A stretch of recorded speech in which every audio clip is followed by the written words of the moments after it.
Hello, my lovely listeners. Hope you all are doing great and doing something to improve your English and communication skills. So, this is my sixth video, what I've uploaded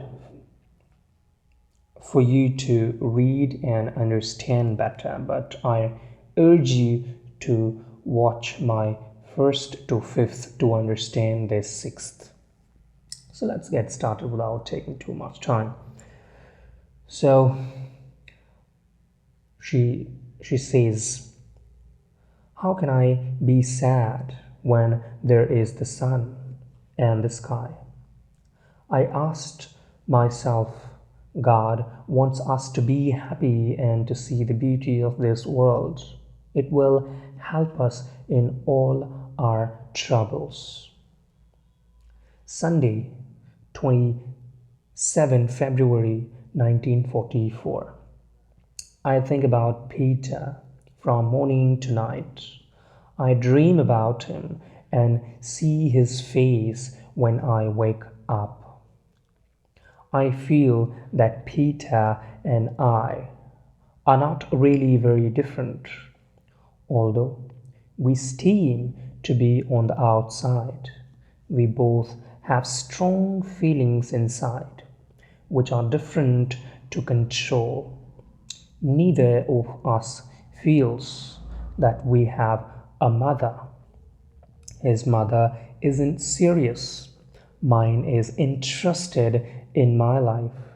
But it's ESH, got vanished. She doesn't understand me at all. Saturday, 4 March 1944. This was the first Saturday for months that wasn't boring. It was became of Peter. I joined the French lesson that father was giving him.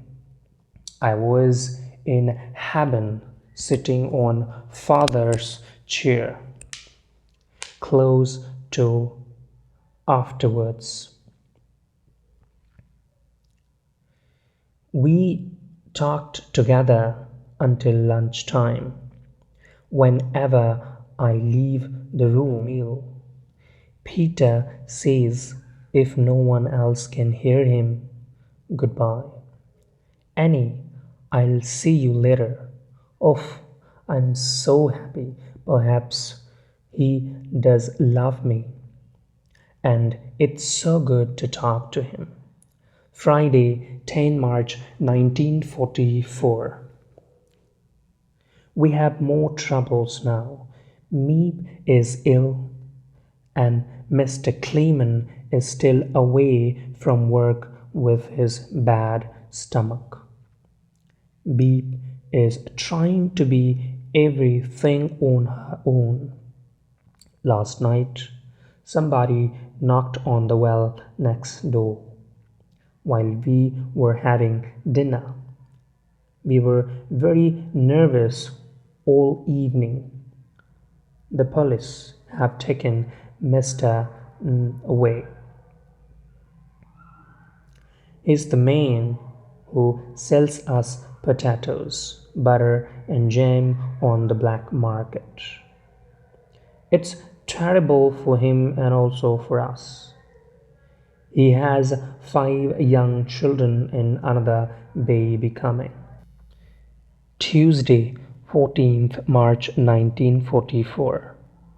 I'm sitting at the Van dance table with a handkerchief over my mouth. Why? Let me start at the beginning. They've arrested the people who bring our ration tickets. So we don't have any fats, or Meep and Mr. Clayman are ill again, and Beep can go shopping for us. The food is awful. Lunch today is potatoes and some very old vegetables out of bottles.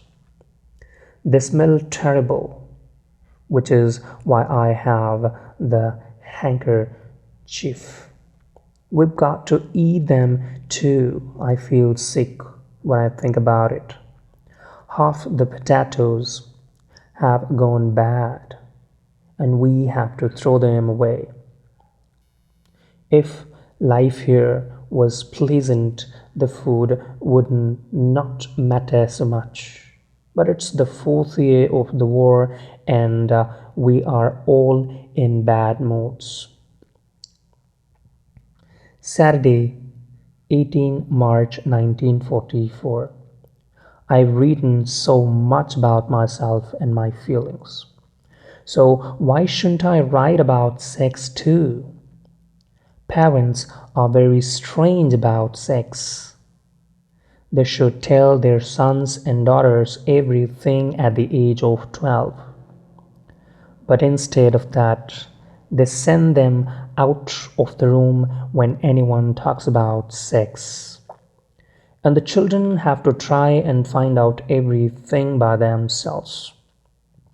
Then later, the parents think that the children already know it all, but usually they don't. Soon after I was 11, they told me about periods, but I didn't know where the blood came from or what it was for. When I was 12 and a half, friends told me some more. She told me what a man and a woman do together. Well, I had already guessed. I was quite proud of myself. She also told me that babies don't come out of their mother's stomachs. Where everything goes in is where the baby comes out. Meep, Geese and Beep was Kuzil, Amsterdam, 1945. Children hear about sex in bites and pieces, and that isn't right. Although it's Saturday, I'm too bored. I've been up in the attic with Peter. I sat there dreaming with my eyes closed, and it was wonderful. Sunday, 19 March 1944. Yesterday was a very important day for me. At 5 o'clock, I put on the potatoes to cook, and Mother gave me some sauces to give to Peter.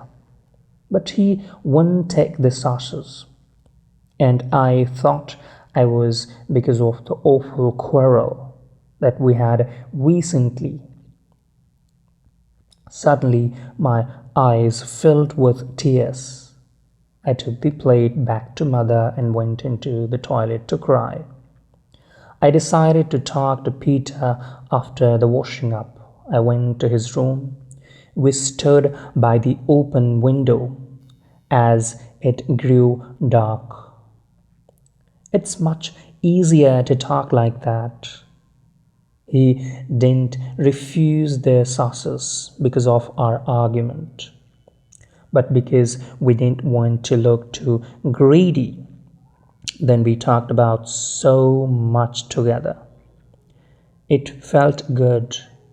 It was the most wonderful evening I've ever had in the Annex. We talked about our parents and our problems with them. I